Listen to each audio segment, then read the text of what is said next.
Hi, I'm Midge Shoemaker, and today is day 37 of my doing 100 days of YouTube videos and focusing on my writing. So, yay for day 37. Um, I'm always grateful for an extra day that I get closer to my 100 days goals. And I did work on my writing today. I worked on recognizing God's hand in my life, and I wrote a chapter called Being Ignored.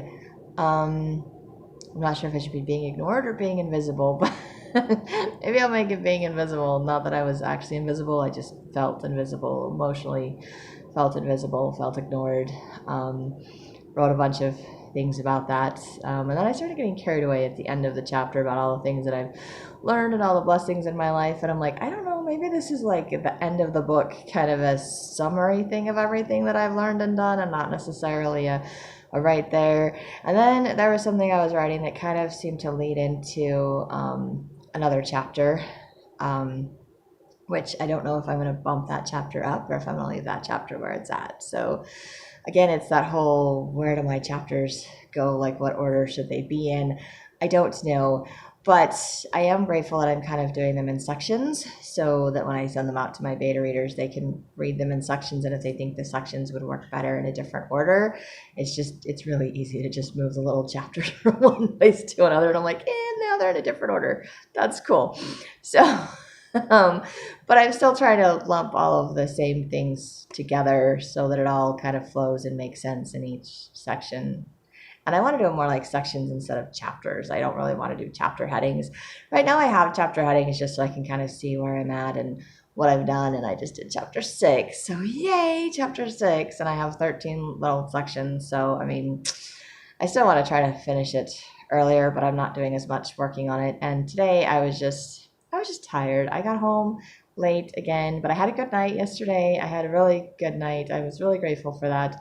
But I was just really tired, and I got home late. I went to bed late, so I got up late, and I just didn't want to get up and moving today. And so I just took my time doing everything instead of, because yesterday I felt like I was kind of rushing to get everything done and still ended up having plenty of time and doing everything. I just had to work really late because I went out really late.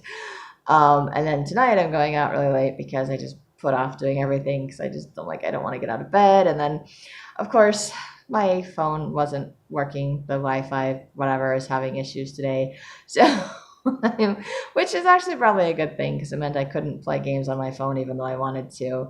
And it made me really grateful today for my friend that gave me a call. My park friend called me today.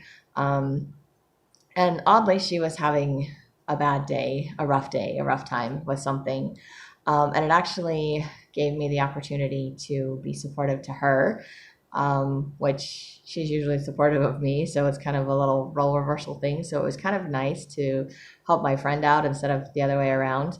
And also, it kind of solidified or reminded me of a conversation I had with my bishop last night, where he was reminding me that it's okay to have feelings. And then when I have feelings, that I just need to feel them and to remember that they're not who I am. My feelings don't define me, but they're just feelings. It's part of the human experience. Everyone is supposed to have feelings. And he pointed out that, if you feel the really low lows, then you can feel the really high highs. But if you kind of try to avoid your feelings, you're just kind of stuck in the middle. You're numb. You don't get to experience the extreme joys if you don't have the extreme lows. So there's one of those things that I guess it's good to have the extremes is emotions, because if you have the extreme pain, you get to have the extreme exhilaration when you have gotten out of that pain, because you know how bad it can be, and then you are that much more grateful for how wonderful it is. My problem is I just get stuck in how bad it was, and I forget to look around and see how grateful I am, and to be able to look around and enjoy what's here in the moment. And so it makes me very grateful I did my gratitude videos, and that I still focus on gratitude, because it helps me to keep things in perspective and to see all the great things that I have in my life. And so just talking to my friend and sharing that with her kind of helped her a little bit. And then it was that reminder to me that it's okay to cry. And my bishop reminded me that it's like, if I need to cry, I can just grab some Kleenex and say a prayer and just, let God be there for me while I'm crying. And I'm like, yay, I get to go home and cry. I went to work instead, but it was good to know that I could do that. So I got off the phone with my friend and I opened up my laptop and I started working on that chapter in my book that did make me cry a little bit. And that I was able to look back and be grateful for the experiences that I had then, that even though I didn't change what was going on, it opened my mind to ideas or concept of things that I could have now. One in particular, I don't mind sharing. My mom called our bishop over because she was supposedly concerned about me.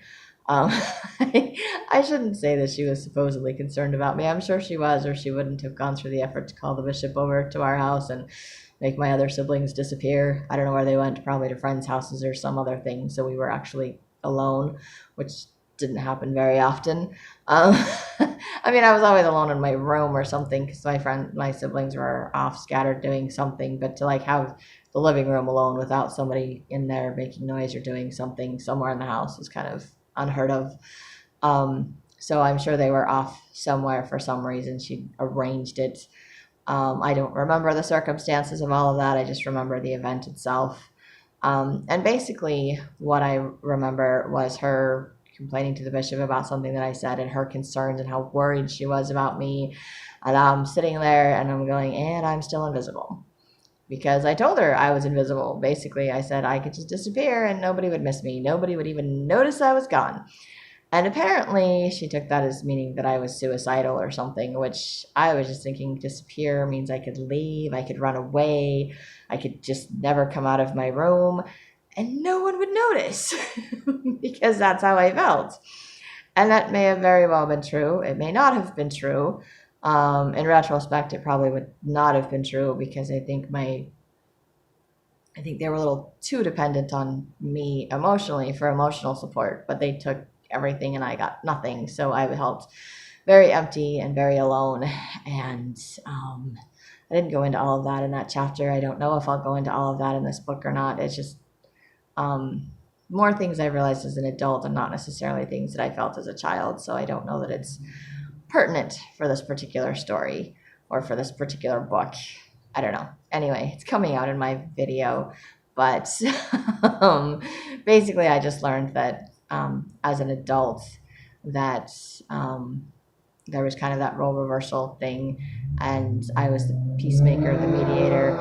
It was my job to make everybody else happy, and so they would come to me and I couldn't be upset, I couldn't have emotions, I couldn't need anything because nobody had anything to give to me, but I was supposed to give to everybody else. At least that's how I felt. And it's possible that all my siblings felt the exact same way. I have no idea because we haven't really sat down and talked about it. Maybe we should at some point. I don't know. Anyway, the point being, I was sitting there and my mom was telling the bishop how concerned she was that I was suicidal. And I was like, I'm not suicidal. I wasn't going to kill myself. I just said I could disappear and nobody would notice. And my mom's like, like I could run away or whatever. She's like, oh no, that's not what she said. That's not how she said it. And she took all of the attention. And then the rest of the time that the bishop was there, it was spent making my mom feel better and convincing her that I wasn't going to go anywhere and that I wasn't going to hurt myself. And once again, I was invisible. And not that I was invisible, but my feelings were being completely ignored. I wasn't getting any attention. It wasn't about me. It was all about her. And I was like, okay. And all I got were sympathetic glances from the bishop. And I think maybe he kind of understood or he could see that I was hurting, but he wasn't in a position at the moment to help me.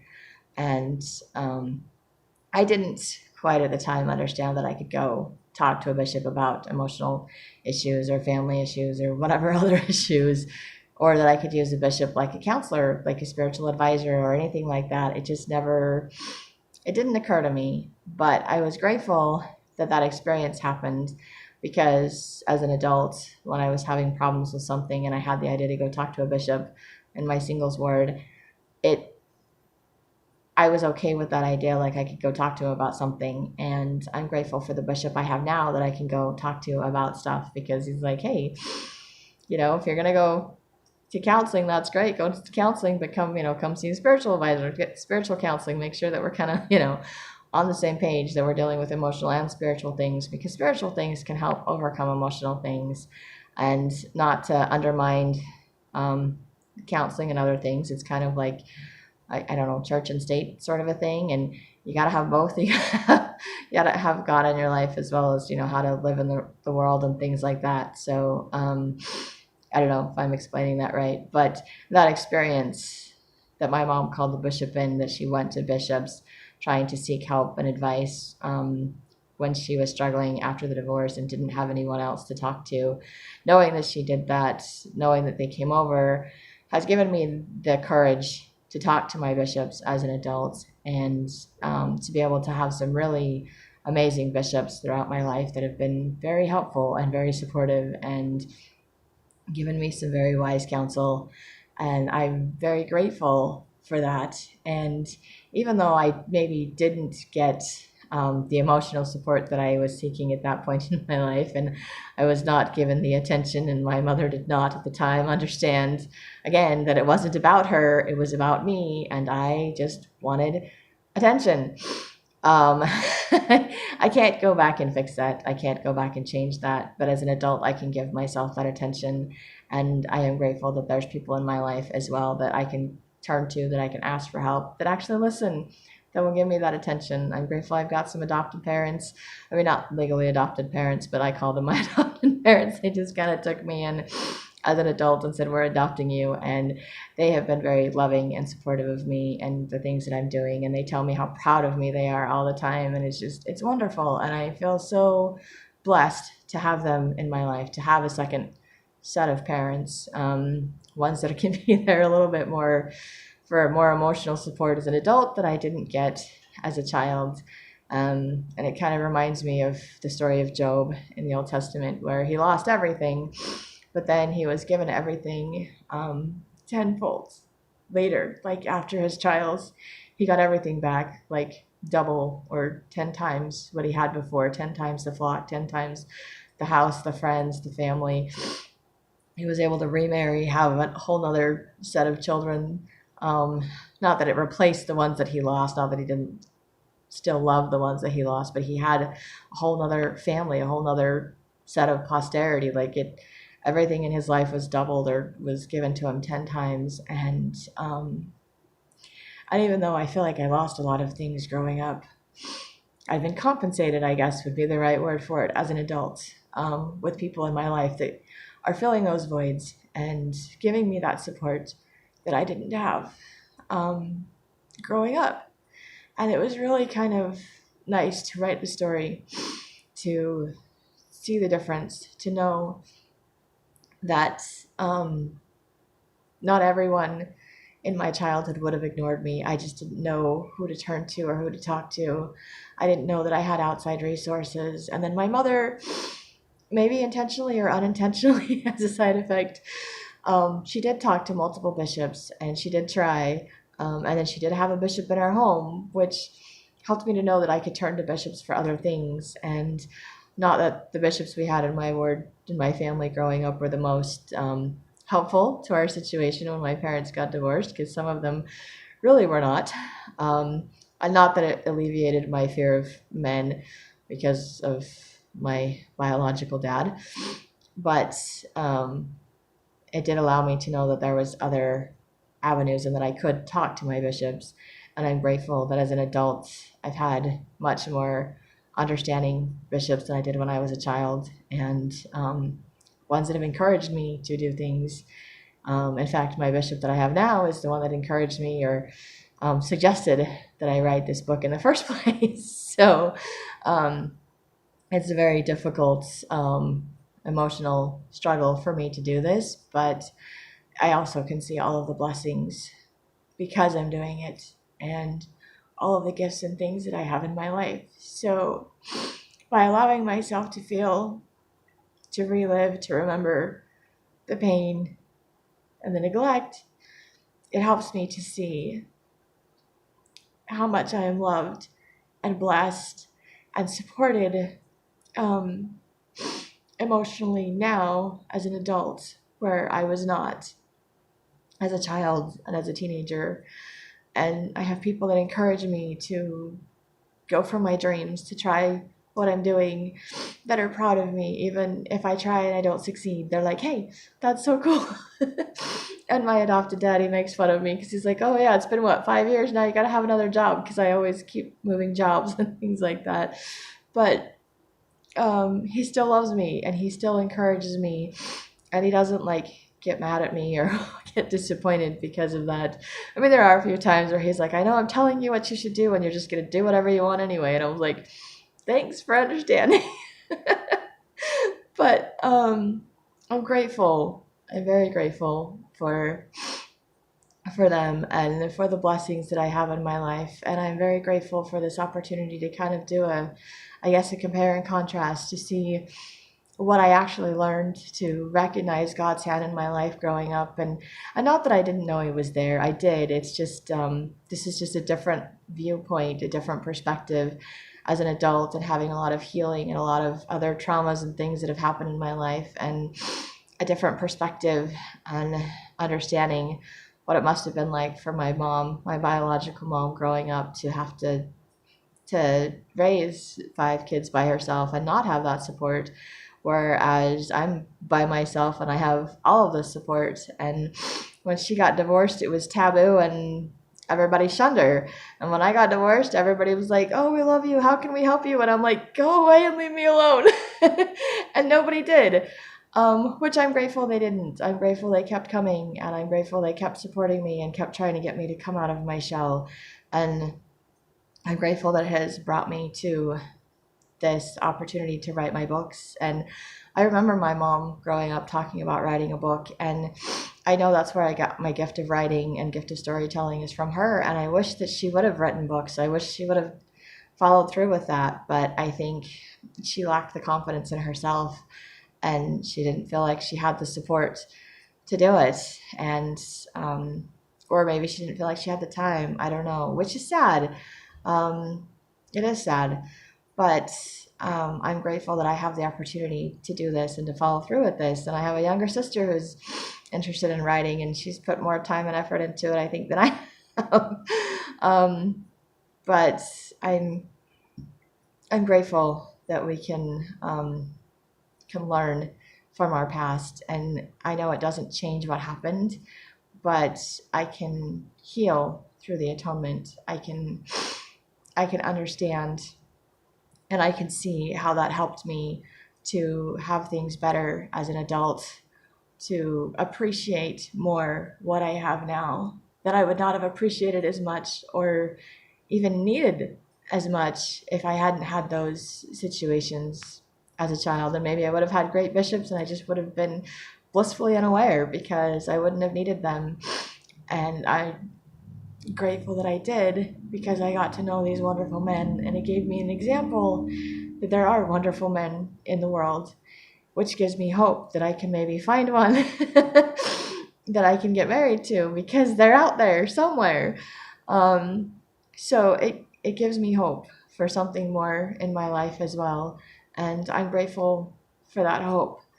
Um, I'm grateful to know that there's a way up, there's a way out, there is hope through our Savior, and I'm grateful that I can write about it in my book, and um, grateful I can do my little video before I go to work. And I know this is supposed to be about my writing, but it's also bringing up things that I'm grateful for.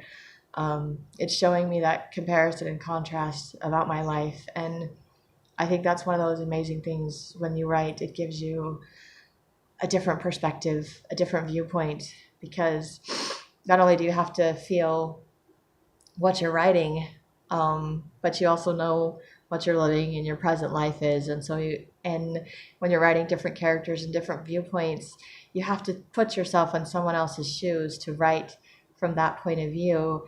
And to me, it gives me more compassion and understanding for other people, because I have to put myself in their point of view, in their shoes, to write about it.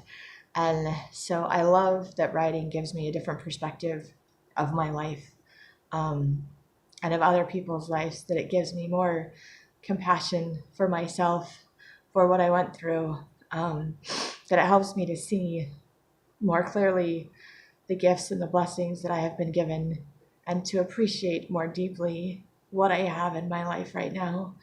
And it's helping remove those negative thoughts and eliminating the desire to complain, because what do I have to complain about?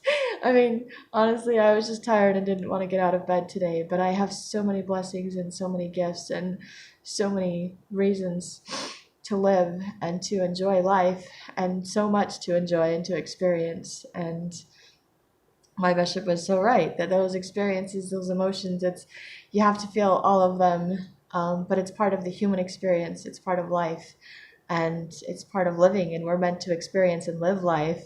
And I grew up being afraid to experiment because I would get being told I wouldn't like things, or we didn't have the money to do things, or no one else wanted to do it, or it was more important for someone else to have that than it was for me. And so I just needed to, be on the in the background, be on the sidelines, be in the cheerleader, and not getting to participate. And I'm an active, well, I'm kind of lazy right now, but as a kid growing up, I was the active person. I wanted to participate. And I learn by doing. I'm one of those tactile learners. I have to be part of it to understand it, to do it. I have to do things to understand them. I have to do things to learn them. And I like to be part of things and not just on the sidelines. And I felt like I was always pushed aside, the wallflower, the cheerleader on the side. That was my job. My job to be the referee. It wasn't my job to participate, to play, to have fun. I got to watch everyone else do it. And I am grateful that I have the opportunity now to play, to join the game of life, to participate, to live it fully, to not have to just sit back and watch everyone else and live vicariously through other people. I don't have to do that, and I don't want to do that. And I am grateful that I can see that difference, that I can see that perspective. And I'm grateful that God is showing that to me through my writing. And I'm grateful that He's encouraging me to do my writing, and that I have people supporting me and looking forward to my finished works, even if it's just a handful of people.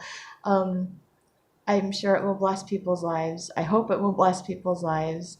And I hope that if you like this, you will hit like, subscribe, you will share with someone else if you think it will help them too. And I'm just grateful that I can do these videos, and I hope you have a great day full of gratitude and writing.